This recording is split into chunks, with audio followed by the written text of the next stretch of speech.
भगवान भी कहते हैं कि तुम प्रयास करो, पुरुषार्थ करो तो मैं तुम्हारे साथ हूं, और पुरुषार्थ ही मत करो, कर्महीन बन के बैठे रहो तो मैं तो किसी के साथ नहीं।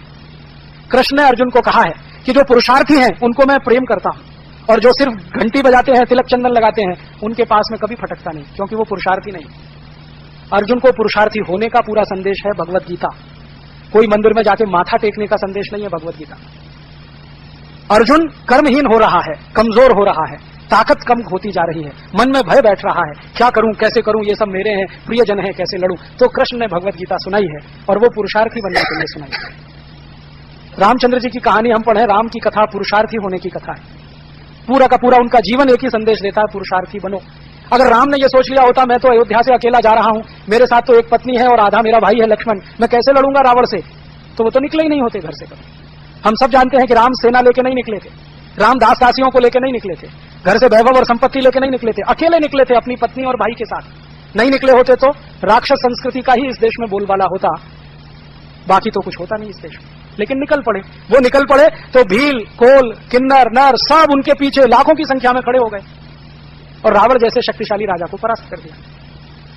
तो दुनिया में कोई भी आदमी कोई काम करता है तो अकेला ही निकलता है। तो आप ये मत सोचिए कि मैं अकेला हूं, मैं क्या कर सकता हूं। अकेला आदमी तो बहुत कुछ करता है, संकल्प होना चाहिए। तो मुझे लगता है कि आजादी के स्वदेशी आंदोलन के 100वें वर्ष पर, वंदे मातरम आंदोलन के शताब्दी वर्ष पर कुछ तो संकल्प करें अपने मन में, और इतना ही संकल्प करें कि हम भारत को भारतीयता की तरफ ले जाने के लिए जीवन भर प्रयास करेंगे। सफल हो या ना हो ये दूसरी बात है, प्रयास हम करेंगे। क्योंकि कृष्ण ने हमें कहा है कि तुम चिंता मत करो, फल की चिंता तुम करने के अधिकारी नहीं हो, तुम काम करो, प्रयास करो, फल मिले ना मिले, महाफलेषु कदाचन।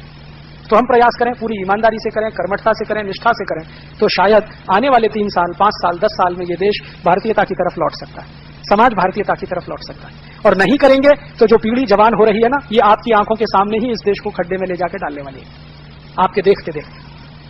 क्योंकि ये जो नई पीढ़ी आ रही है ना, इसको भारतीयता का संस्कार तो मिल नहीं पा रहा है, क्योंकि कॉन्वेंट में पढ़कर निकल रही है, तो संस्कार तो यूरोपियन है, तो वो भारत को तो पहचानते भी नहीं है, जानते भी नहीं है। अगर जानते और पहचानते होते तो अपने दादाजी को पूछते, would you be my Valentine. वो तो ये कहते कि भाई हम तो रक्षाबंधन मनाएंगे हमारे कॉलेज में, हम ये वैलेंटाइन डे नहीं मनाएंगे। अगर जानते पूछते समझते तो। अगर हमारी युवा पीढ़ी जानती बूझती समझती तो अब कॉलेजेस में फैशन परेड होने लगी है, यूनिवर्सिटीज में फैशन परेड होने लगी है, ये होता क्या? हमने अपने बच्चों को उन फैशन परेडों में पहले से ही शामिल करने का अब तय कर लिया है। छोटे छोटे नर्सरी स्कूलों में फैशन परेड होने लगी। यूरोप में शरीर का आनंद ही सब कुछ है, इसलिए शरीर और यौनिकता के आसपास सब कुछ घूमता है वहां पर। भारत में शरीर का आनंद कुछ भी नहीं है।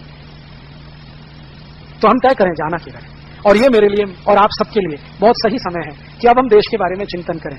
चिंता कम करें, चिंतन ज्यादा करें। ज्यादा लोग चिंता से ग्रसित हैं, हाय क्या होगा, हाय क्या होगा। चिंता छोड़िए, चिंतन करिए, रास्ते निकलेंगे उसमें।